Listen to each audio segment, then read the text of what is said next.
Greetings, fellow bronies and pagan sisters alike. Alright, this review episode, I'm going to review the sixth and recently or the most recent season of My Little Pony, season 6. I guess this will be my last long video going over the episodes of My Little Pony Friendship is Magic season, seeing as how hopefully in season 7, or most likely in season 7, I'm just gonna do one episode at a time, or maybe a couple episodes at a time. But I definitely won't do all 26 all at once. So with that being said, let's get started. That way we can go to the final Equestria Girls movies, and then you don't have to hear from me until March or April, whenever they decide to show season 7. With that being said, I guess let's just get started. I guess starting off the season is the two-parter, the Crystalline, which is basically Twilight Sparkle and her friends go to the Crystal Empire to see the birth of Princess Cadis's and Shining Armor's daughter. And however, in the midst of this, the heart in the middle of the city has gone missing. Hold on, let me just double check, see if I actually...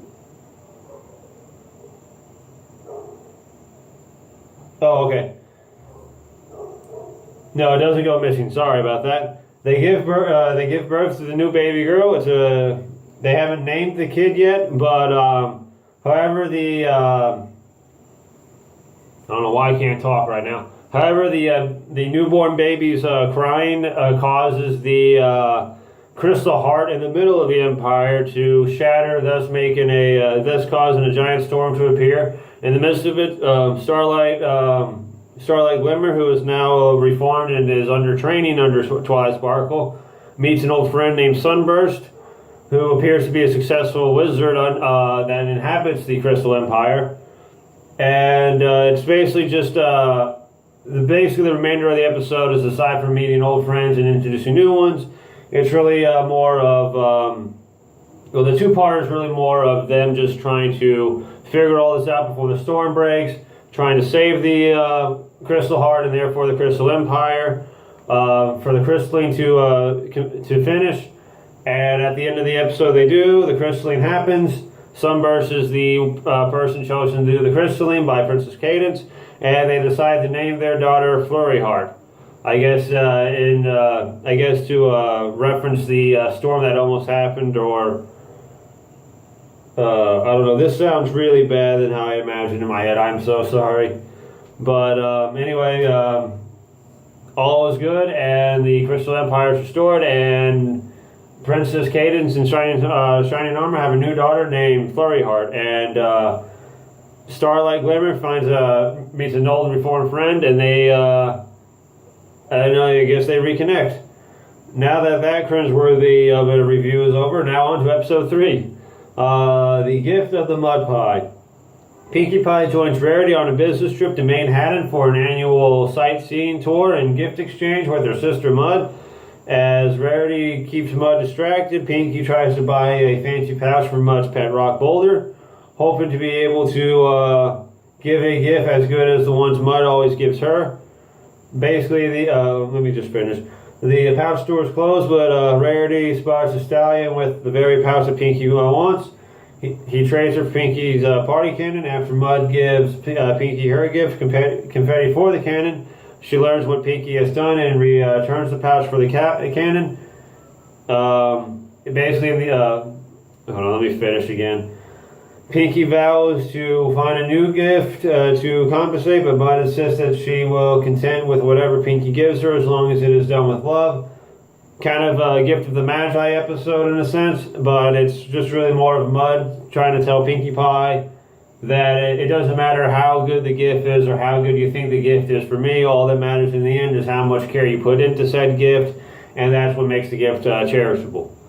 Definitely an interesting episode to introduce both the Mud sisters and just have Rarity in the mix, and Maid Hand for that matter was definitely an interesting add-on to that. Episode 4, On Your Marks. Finally having their cutie marks, the cutie mark crusaders set out to enact their destinies of helping other ponies gain and understand their own marks. They are unable to find any ponies who are discontent with their marks, however. So the three split up to pursue their own interest. In the meantime, feeling alone and indecisive, Apple Bloom takes up ballet and encounters Tender Taps, a blank flank colt who suffers from performance anxiety despite his talents for tap dancing. The Crusaders help Tender Taps overcome his fear and urges Cutie Mark themselves, realizing that they can use their experience as part to help others. I definitely think this was a good episode, just to show that you don't always have to, I don't know, I guess you don't always have to be with your friends in order to accomplish great things. Sometimes you can just accomplish things on your own, and it's the fact that you can that actually makes you part of the team, not the fact that the whole team can do it itself. And it's just interesting kind of seeing Tender Tap's take on what, I guess, can't really remember his name right now, but Troubleshoes did in the last season, where they helped him find out what his purpose for his Cutie Mark was, and now they helped Tender Taps find his. It was kind of a great, I guess, pseudo re-scene of how they got their Cutie Marks, but instead of taking the course of 5 seasons to do so, they do this over the course of 1 episode. Probably mainly because they already could tell what his talent was, whereas theirs was part of their journey. Episode 5, Gauntlet of Fire. Spike and numerous other dragons are summoned to the Dragon Lands to participate in the Gauntlet of Fire, a perilous challenge designed to name the new Dragon Lord. Spike initially has no interest in competing, but changes his mind upon realizing that the other competitors, including Garble, who holds a grudge against Spike and his friends, are eager to use the position to pillage Equestria. Receiving support from Twilight and Rarity, Spike saves the life of Princess Ember, the daughter of the current Dragon Lord Torch, who has secretly entered the gauntlet to prove herself a worthy leader. Initially reluctant, Ember teams up with Spike and helps him claim the scepter that determines the winner, forcing Garble to stand down while he attacks his friends. Spike then passes the scepter on to Ember, declaring her the true Dragon Lord. I don't know, I definitely thought this was a great teamwork episode, especially for a race like the Dragons that aren't really used to teamwork. And it was just another great Spike-centric episode, and it kind of introduced another possible love interest in his life, which is another dragon named Ember, or at least that's what the fans think.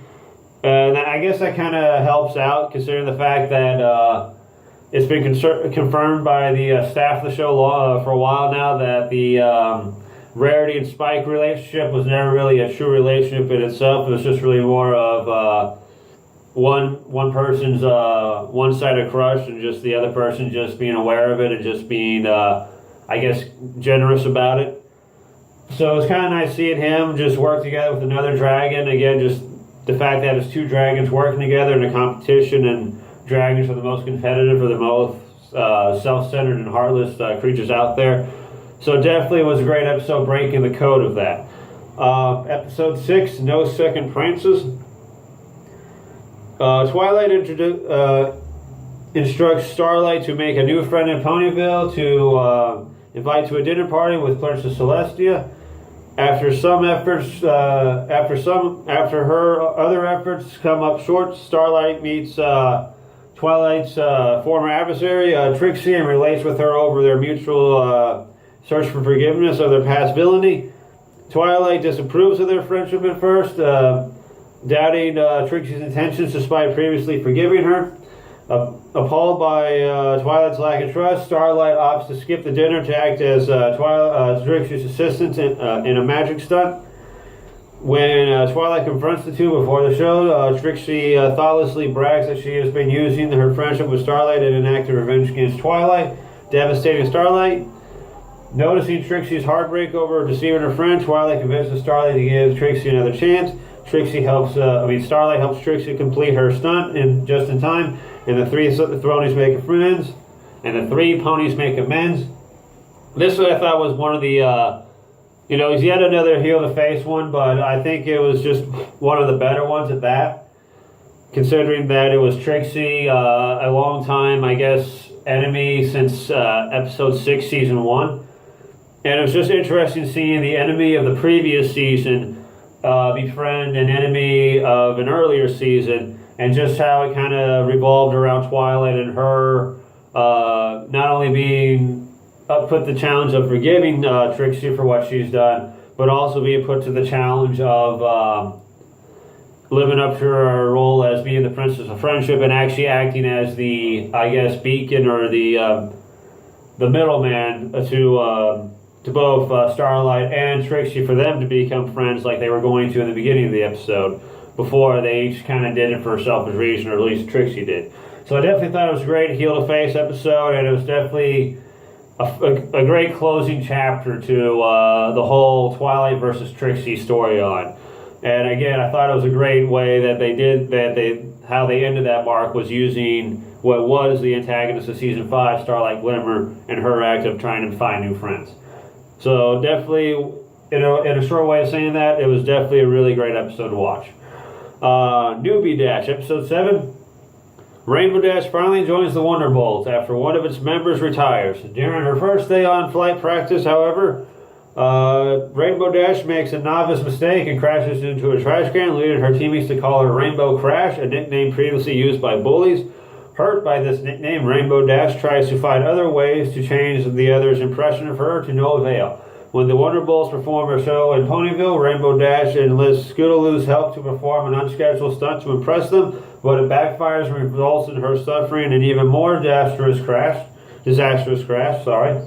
After the show, the Wonderbolts explain to Rainbow Dash that they all call each other names as a sign of friendship and already regard her highly for her past accomplishments.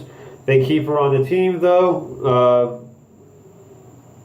They keep her on the team, though Spitfire puts her on a month-long probation for her actions of causing mayhem in the Ponyville show.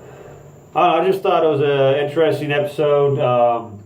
Mainly because we finally see Rainbow Dash become a Wonderbolt after so long.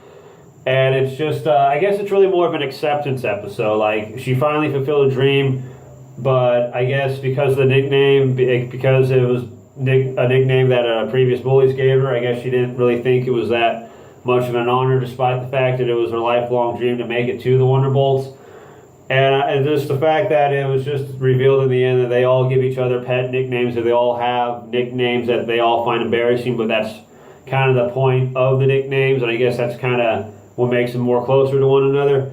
So it's just definitely an interesting episode of acknowledging the past, of having your dreams finally be achieved, but also not dwelling to the negative side of the past of just letting go of previous backlash like nicknames or something like that. So it was a great merging episode of achieving your goals, but accepting and getting through your hard times with said past, and just how it all relates to your goals. And I'm trailing off and getting confused with myself now, but it was just a great episode about, again, just achieving your goals and just letting go of the past behind you. So, again, and then it's just a Rainbow Dash episode, so of course I liked it. Episode 8, A Heartwarming Tale. On Christmas Eve, Twilight reads Starlight her favorite holiday story, A Heartwarming Tale, which is a passe to A Christmas Carol. To help her better appreciate the season in the story, Snowfall Frost is a cold-hearted unicorn who despises heartwarming, so she brews a magic potion meant to erase the holiday from existence. Her actions draws the attention of 3 spirits who intend to dissuade her from casting the spell by showing her visions of various heartwarming scenes. First the past, which is played by Applejack, reminds Snowfall of the holiday spirit she abandoned in her youth to focus on her studies. Next is the present one, or presents, play on words with the actual gift wrapping presents, which is done by Pinkie Pie. Helps Snowfall understand the spirit of friendship that the holiday represents. And finally, the Yet to Come, which is played by Princess Luna, reveals that Snowfall's spell would leave Equestria defenseless against the Wendigo's eternal winter, which convinces Snowfall to change her ways. After the story ends, Starlight similarly realizes the importance of heartwarming, and joins her friends in festivities. I kind of see this as kind of like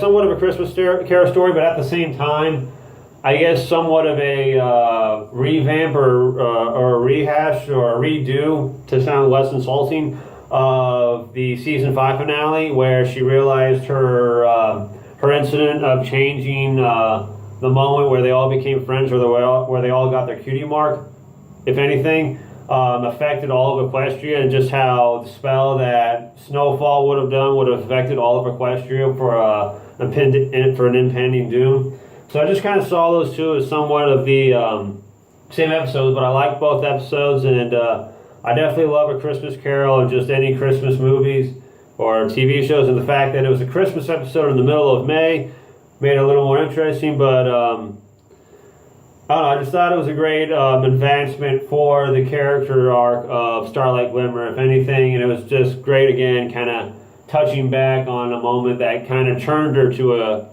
face in the season 5 finale, and just how it helped increase her down her road with a Christmas with the Christmas envisionment of it. And now I'm getting started with my words now. All right, episode 9, the Saddle Roll Review. Rarity and her friends are interviewed for a newspaper review of Rarity's new boutique in Manhattan. While Rarity believes the store's grand opening was a perfect success, her friends candidly recount their numerous blunders and last-minute solutions that they hid from Rarity during preparations.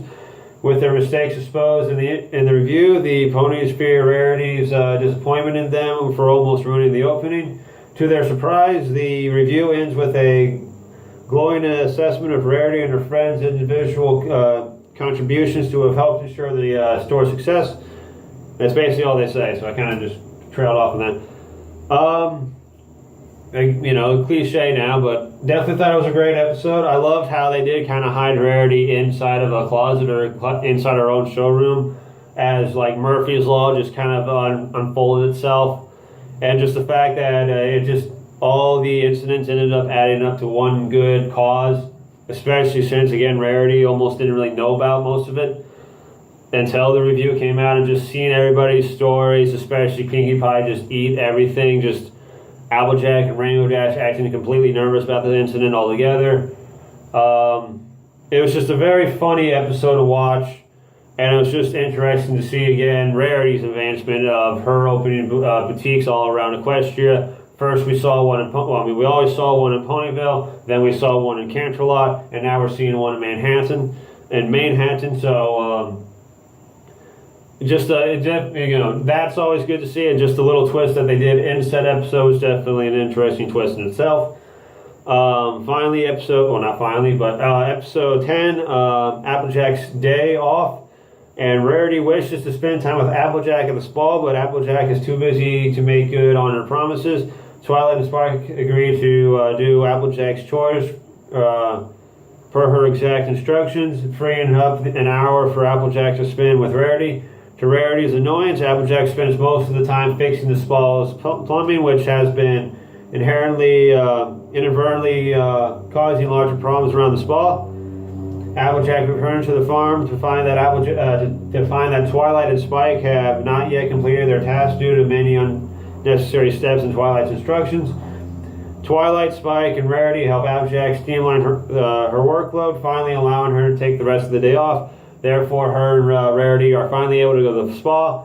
And in two incidences in this episode, which I kind of thought was pretty funny, it was something you haven't seen since the episode Ponyville Confidential, if I'm getting the episode right. And that is the fact that Rainbow Dash is actually at the spa, but she's trying to hide the fact, I guess, of her feminine qualities, or just at the fact that she is at the spa.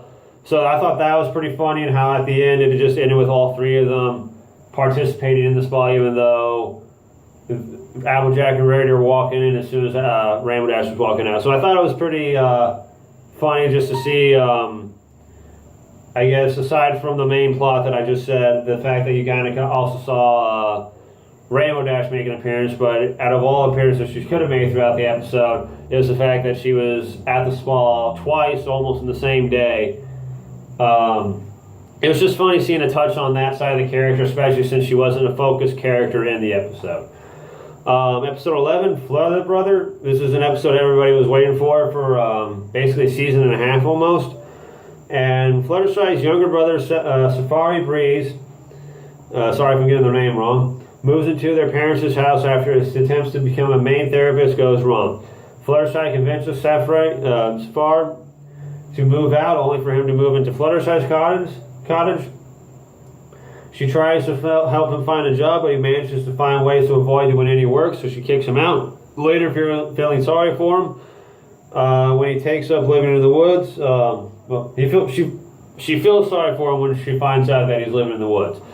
Fluttershy understands that he feels unable to do anything because of his fear of failure. Receiving encouragement from Fluttershy to keep trying despite his frustration, he commits to becoming a maid stylist and eventually graduates from his class. And I don't know, I thought this was a pretty funny episode, mainly because everybody, before I saw this episode, kind of just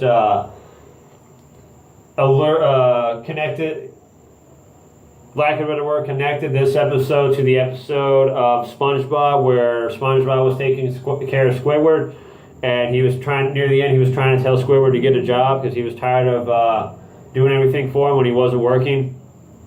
So having that, flood into my brain cells, seeing this episode and just seeing this episode kind of differ a little bit from that. Definitely thought it was a really funny episode to watch. I could kind of relate and kind of feel like I could kind of relate to Safar as well as Fluttershy.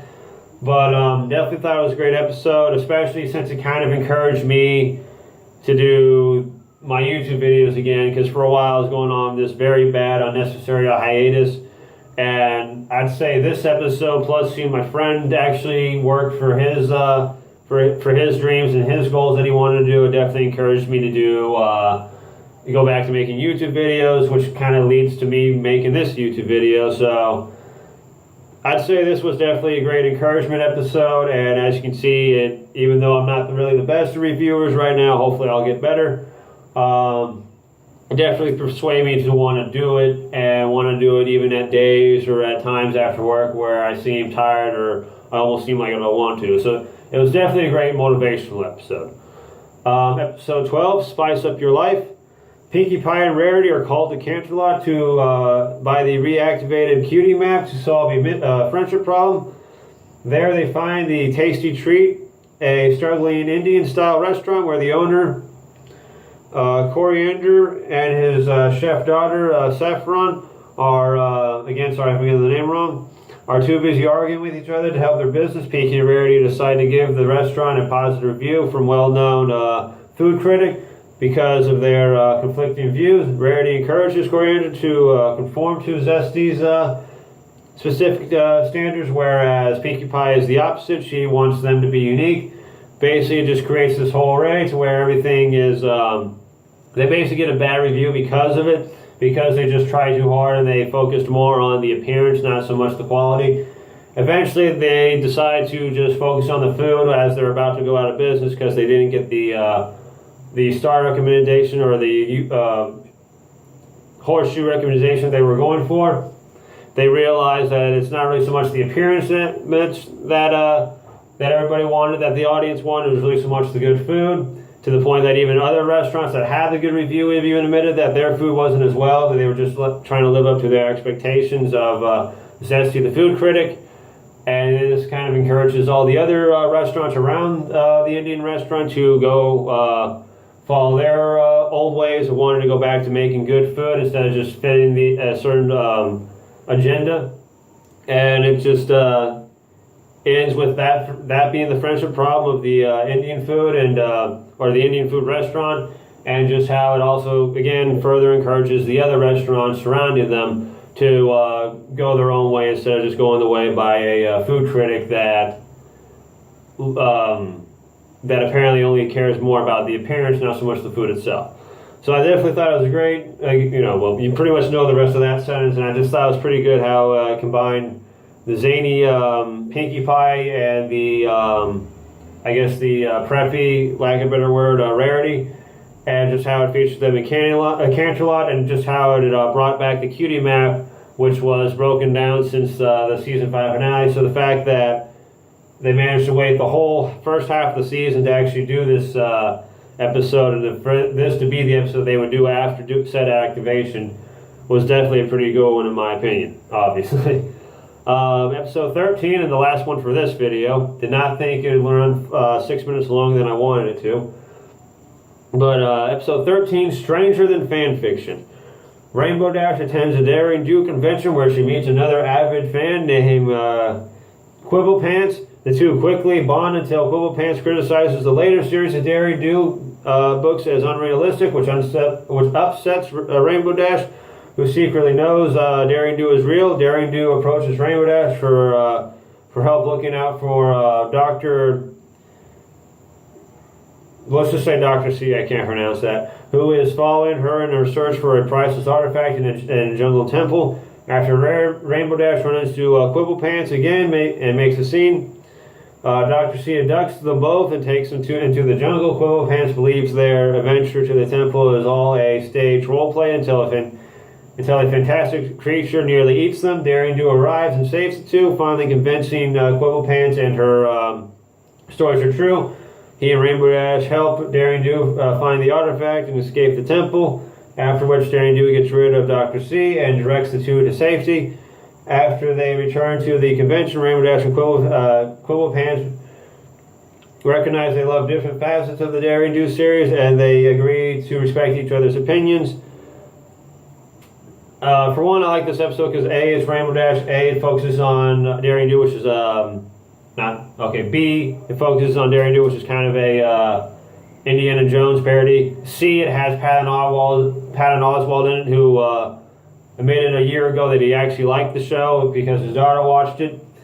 And D, I guess the big one, or not really the big one, but I liked how this episode kind of lampshaded a lot of fans of TV shows, and how a lot of fans will say they like the earlier episodes, the ones that were more simple or more believable, as opposed to the fans or the half the series that is a little more adventurous or story made, or not a story made but a little more comical, or just adventure driven or genre driven more than story driven. So I definitely like the fact how this episode used that as a plot device to kind of lampshade how most fans of anything is towards a certain series or any series. The one that came to my mind the most in this episode was definitely SpongeBob. How a lot of people like the first 3 seasons of SpongeBob better, as opposed to the other, I guess, 7 seasons now, and sometimes you'll get the vice versa, whereas I try to be on the Switzerland side of that and say that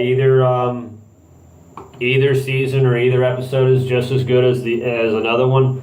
But that's kind of trailing off. But anyway, that's my review for the first 13 episodes of season 6. And I guess tune in for video 2 for the other 13 episodes of season 6, and I guess my overall review of said season. With that being said, I guess I'll see you then. Brohoof.